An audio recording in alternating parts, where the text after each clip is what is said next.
आज जैन श्रमण संस्कृति के महान पर्वों की परंपरा में पर्वाधिराज पर्व पर्युषण, जिसे हम 28 पर्व सामान्य शब्दों में कह देते हैं, अष्टाहनी का पर्व भी कह देते हैं, इसकी आज शुरुआत है।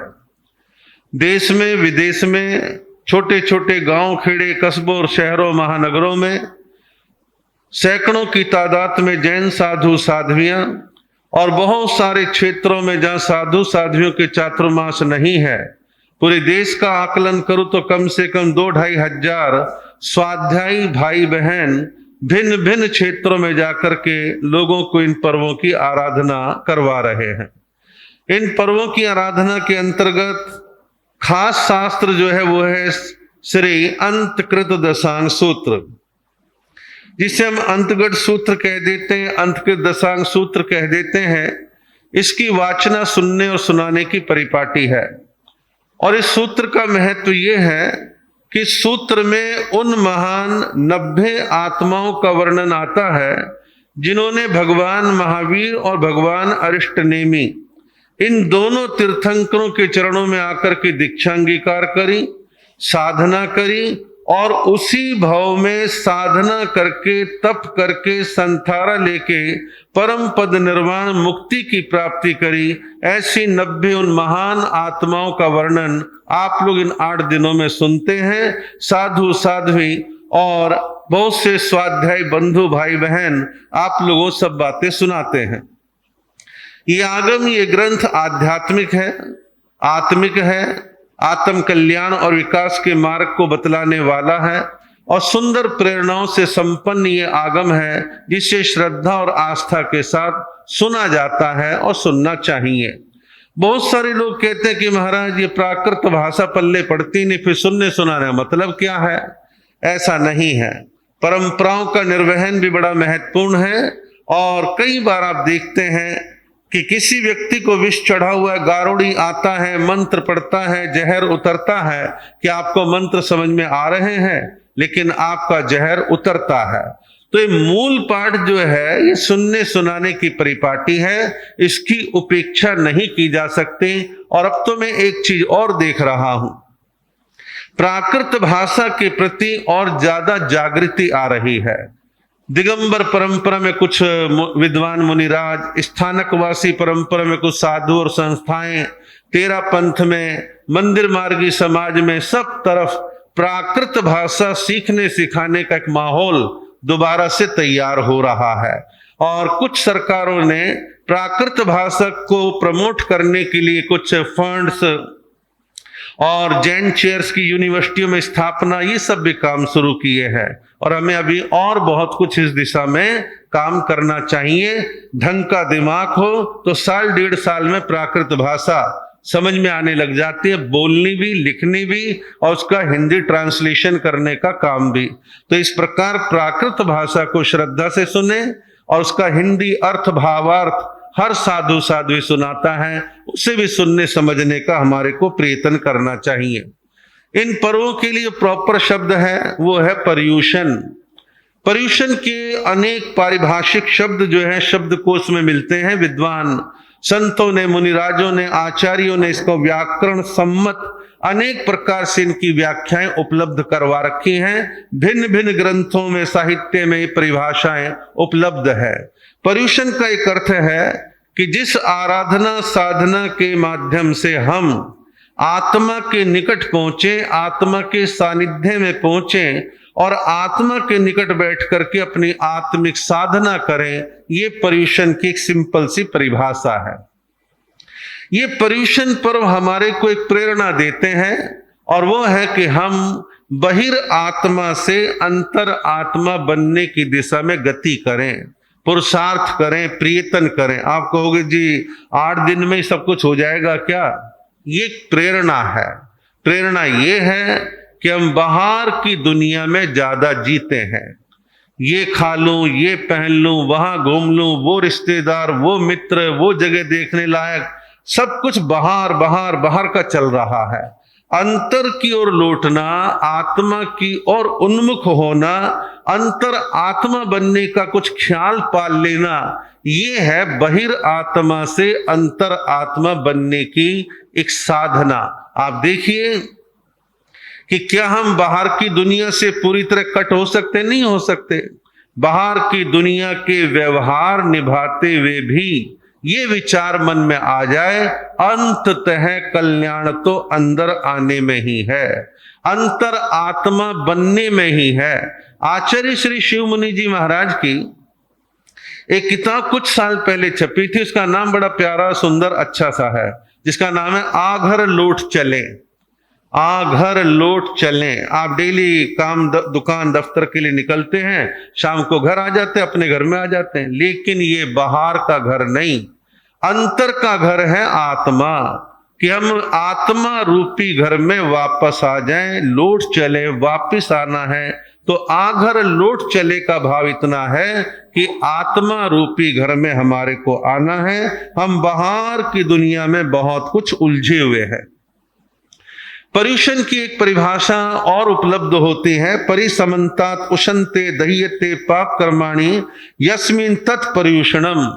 कहा है कि सभी पाप कर्मों को जो जला डालता है वो पर्यूषण है।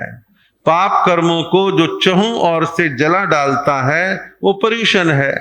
लेकिन इसका भाव समझेंगे, क्योंकि आप शब्दों में उलझोगे तो आप तर्क वितर्क करने लगेंगे। इसका भावार्थ है, भावार्थ ये है, ये पर्व हमें अपने कर्मों की होली जलाने की प्रेरणा देते हैं कि हम साधना करें, कर्मों की निर्जरा करें, कर्मों के बोझ से हल्के बने। ये हमें पुरुषार्थ प्रयत्न करना है। साहित्यकार विद्वान लोग इस पर्व को कहते हैं पर्वराज, पर्वाधिराज, पर्वों का राजा। आप कहो जी ऐसे आप कैसे कह सकते हो?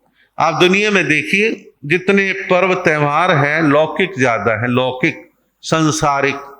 जिन पर्वों में मुख्य रूप से क्या होता है, नहाना है, अच्छी ड्रेस, अच्छे कपड़े पहनने हैं, महिलाओं के हिसाब से मेहंदी लगानी है, विभिन्न पर्वों में थोड़ा विशेष तैयार होना है, शॉपिंग करनी है, बाहर घूमना है, कुछ नाच है, गाने हैं, मनोरंजन है, होली पे रंग लगाने हैं, दशहरे पे पुतला फूकते देख के ताली पीटनी है, जिसका हमारे निषेध है। और लौकिक पर्व में भाई का त्यौहार, बहन का त्यौहार, पति पत्नी के सुहाग का त्यौहार, बच्चों के मंगल कामना का त्यौहार, अनेक तरह के त्यौहार हैं, लौकिक संसारिक त्यौहार हैं। ये जो पर्व है ये अलौकिक पर्व है, आध्यात्मिक पर्व है, पर्वों का राजा है, आत्मा के कल्याण की बात करता है। तो ऐसा पर्व इसीलिए ये जो है श्रेष्ठ पर्व कहलाया है, पर्व राज कहलाया है। इसकी अपने आप में महत्ता है। यदि आप थोड़ा सा भी स्वाध्याय करते हैं या प्रवचनों को ध्यान से सुनते हैं तो इन पर्वों की एक शिक्षा है कि हम अंतर की सफाई करें, अंतर की क्लीनिंग करें। बाहर की क्लीनिंग, बाहर की सफाई तो डेली होती है कि 14-15 लीटर की बाल्टी खाली की जाती है, विभिन्न प्रकार के साबुन शैम्पू वगैरह लगाए जाते हैं, ये बाहर की सफाई है। लेकिन अंतर की सफाई करने की प्रेरणा इन पर्वों के द्वारा हमारे को प्राप्त होती है। और अंतर की सफाई के लिए एक ही केमिकल है, त्याग, तपस्या, संयम, मर्यादा, भगवान की वाणी सुनना, शुद्ध भावों को आराधना। भाव विकृत हुए हैं तो मिच्छामि दुक्कडम देना कि मेरे भाव खराब क्यों हुए, अपने आप का अवलोकन करना कि मेरे कषाय कम हो रहे हैं या नहीं हो रहे हैं, और मैं इस कषाय रूपी कचरे को अंतर से बाहर निकालूं, इन कषायों को मैं स्वाहा कर दूं। इस प्रकार की भावना इन पर्वों में निहित है। और एक चीज ध्यान रखना, हम बहुत तरह के धार्मिक क्रियाकलाप कदाचित कर लेते हैं, करें, कोई दिक्कत नहीं है, करना चाहिए, लेकिन हर क्रिया, हर कार्य के साथ हमारे भाव जुड़ने चाहिए। हम द्रव्य रूप में यंत्रवत मशीन की तरह क्रियाएं कर रहे हैं, लेकिन उसके साथ भाव जुड़ गया तो सारा काम अच्छा हो गया। मोबाइल 60-70-80 हजार का सिम नहीं है तो उसका कोई मतलब खोखा लेके घूम रहे हैं, मन भी नहीं करे लेके चलने का कि बोझे को उठा के कहाँ लेके चलेंगे। सिम कार्ड है तो उसकी वैल्यू है कि आप लोगों से कनेक्ट होते हैं, अपनी बात कहते हैं, सुनते हैं, आदि आदि। इसी प्रकार हर क्रिया में भाव रूपी सिम आपका जुड़ा हुआ होना चाहिए। भाव से आप वंचित हैं, भाव आपके जुड़े हुए नहीं हैं, तो उसका कोई अर्थ नहीं रह जाता है। एक बार की बात है, अब वो रूपक है, सच्ची घटना है, भगवान जाने। अमेरिका में एक 50 मंजिला बिल्डिंग थी और किसी व्यक्ति का जो घटनाक्रम पढ़ने में आता है कि 50वीं मंजिल पर ऑफिस था। आज संडे का दिन था, छुट्टी का दिन था, ऑफिस तो जाना नहीं था, लेकिन जरूरी काम आन पड़ा। अब जरूरी काम आन पड़ा तो दोनों ने विचार करा कि भाई चलो, दो व्यक्ति मिले कि चलो आज कुछ काम निपटा लेंगे, ऑफिस चलते हैं, जरूरी काम है। अब वो लोग आए, पार्किंग में गाड़ी पार्क कर दी और वहां आए तो मालूम पड़ा कि लिफ्ट बंद है, बिजली गई हुई है। अब विचार करा कि बिजली नहीं है, लिफ्ट काम नहीं कर रही है। हालांकि सुनो तो आज ऐसा लगता है अमेरिका में और बिजली नहीं, भारत के किसी शहर में ऐसा हो तो मान भी लें। खैर, समझाने की बात है। आप इसे यूं समझिए कि उन दोनों व्यक्तियों ने विचार कर, चलो कोई बात नहीं, लिफ्ट काम नहीं कर रही है, हम बात करते हुए, कहानी सुनाते हुए ऊपर चलेंगे और बात बात में 50वीं मंजिल आ जाएगी। अब जो है दोनों व्यक्ति सीढ़ियों से चढ़ने लगे, गप्पे शप्पे मारने लगे, बातचीत करने लगे और मंजिल दर मंजिल पार करते करते करते 50वीं मंजिल पर पहुंच गए। 50वीं मंजिल पहुंचते ही ताला खोलना था, पैंट की जेब में हाथ मारा, देखा तो चाबी नहीं है। और चाबी तो नीचे गाड़ी में सीट पर रख करके भूल करके आ गया हूं। अब आप कल्पना करें, 50 मंजिल चढ़ के आए, चाबी के लिए फिर नीचे जाओ, फिर चढ़ो, फिर ये सारा काम होगा।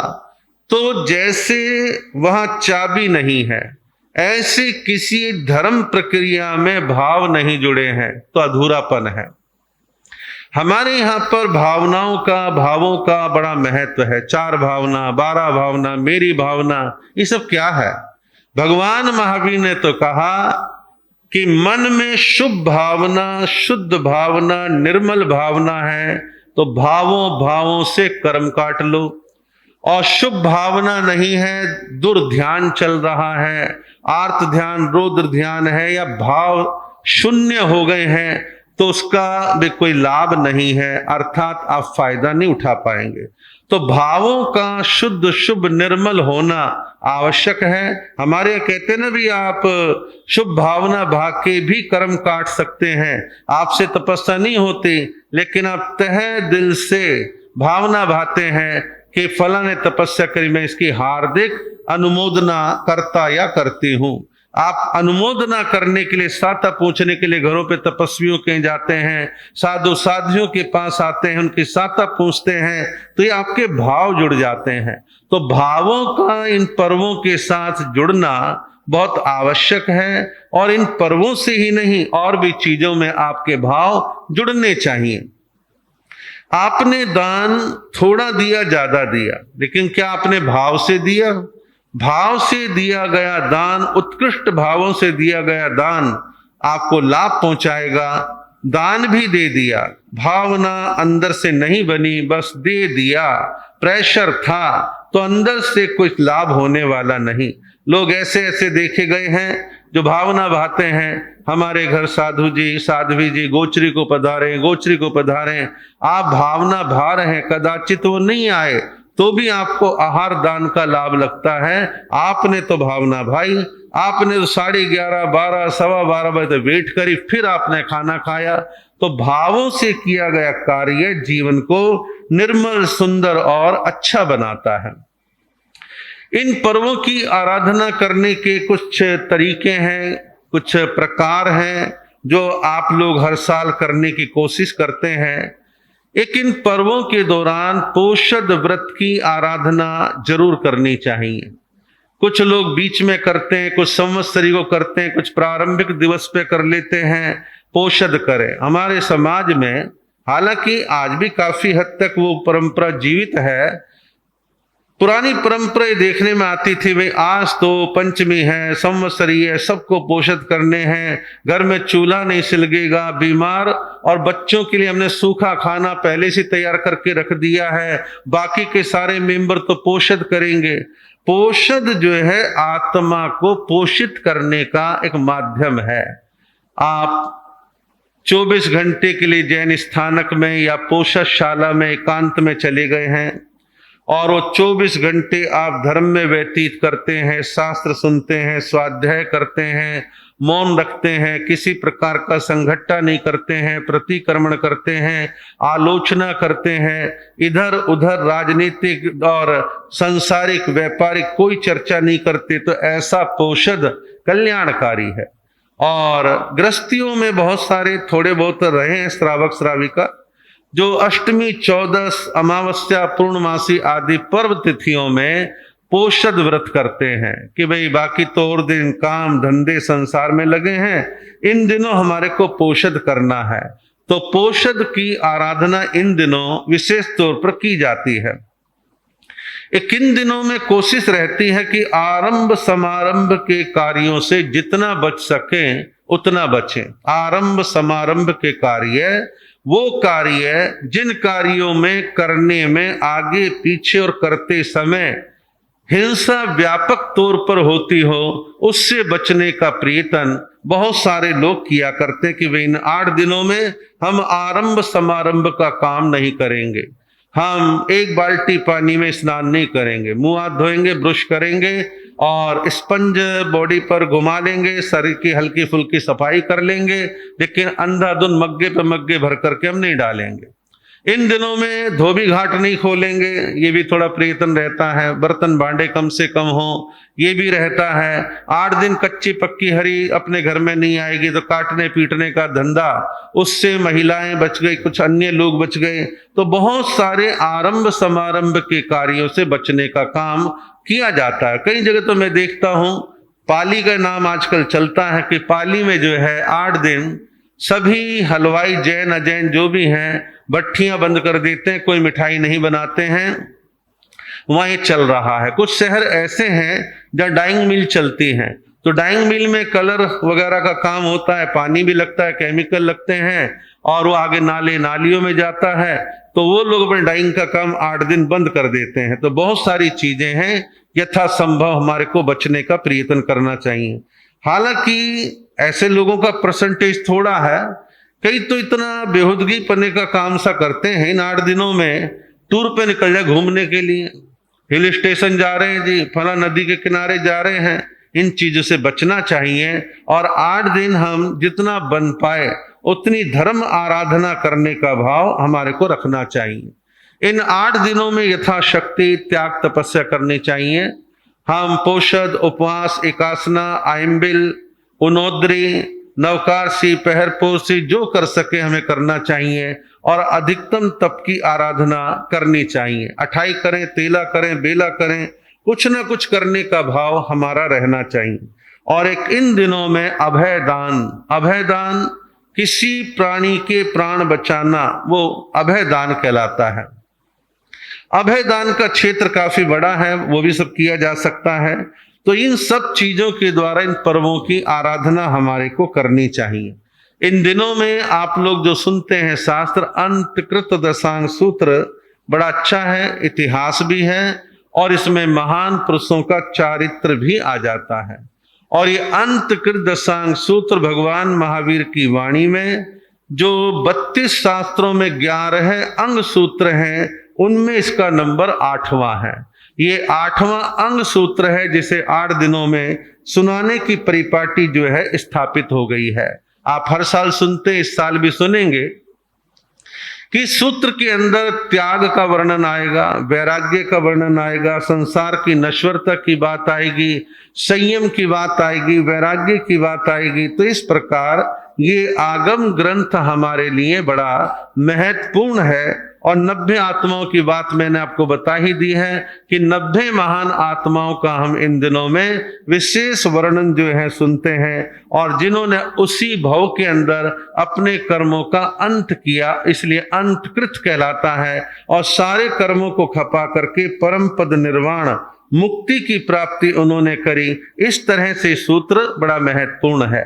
जहां इन दिनों प्रातः काल अंतकृत दशांग सूत्र मुख्य रूप से सुनाया जाता है, तो दोपहर में जो है कल्प सूत्र के सुनाने की परिपाटी है। कल्प सूत्र भी 32 शास्त्रों का एक शास्त्र है, आगम है, और इसमें भी इतिहास का वर्णन है। इतिहास कैसा? इसमें इतिहास के साथ चारित्र भी है कि 24 तीर्थंकर भगवंतों का इसमें वर्णन प्राप्त होता है। और इस वर्णन में भगवान महावीर का वर्णन खास डिटेल में मिलता है। पार्श्वनाथ भगवान, अरिष्टनेमी भगवान, इनके वर्णन थोड़े से विस्तार में मिलते हैं, लेकिन बड़ा प्रामाणिक ग्रंथ है। तीर्थंकरों की जन्म तिथि, दीक्षा तिथि, सबका वर्णन इसमें प्रामाणिक तरीके से, उनके माता पिता, घर परिवार, नगरी का वर्णन विस्तार से हमारे को प्राप्त होता है। एक इस शास्त्र की खासियत और है कि इसमें साधु जीवन की कुछ समाचारी का वर्णन भी आता है, खासतौर पर चातुर्मास काल की। लोच कब करे, चातुर्मास कब बैठता है, कब समाप्त होता है, क्या कर सकते हैं, विहार कर सकते हैं या नहीं कर सकते तो किन किन कारणों से, किन किन अपवादों से चातुर्मास में विहार कर सकते हैं, इस सारी समाचारी का वर्णन भी इसमें उपलब्ध है। और ऐतिहासिक दृष्टि से इसके अंदर पट्टावली का वर्णन भी है। पट्टावली कहते हैं पाठ परंपरा, कि भगवान महावीर के बाद कैसे कैसे गणधर हुए, आचार्यों की परंपरा हुई, आचार्यों की परंपरा आगे कैसे कैसे कैसे डिवीजन होते गए, और ये सारी पट्टावली का वर्णन इसमें प्राप्त होता है, जिसे पट्टावली भी कह देते हैं, स्थिरावली भी कह देते हैं। तो इस प्रकार ये सुंदर वर्णन इसमें प्राप्त होता है।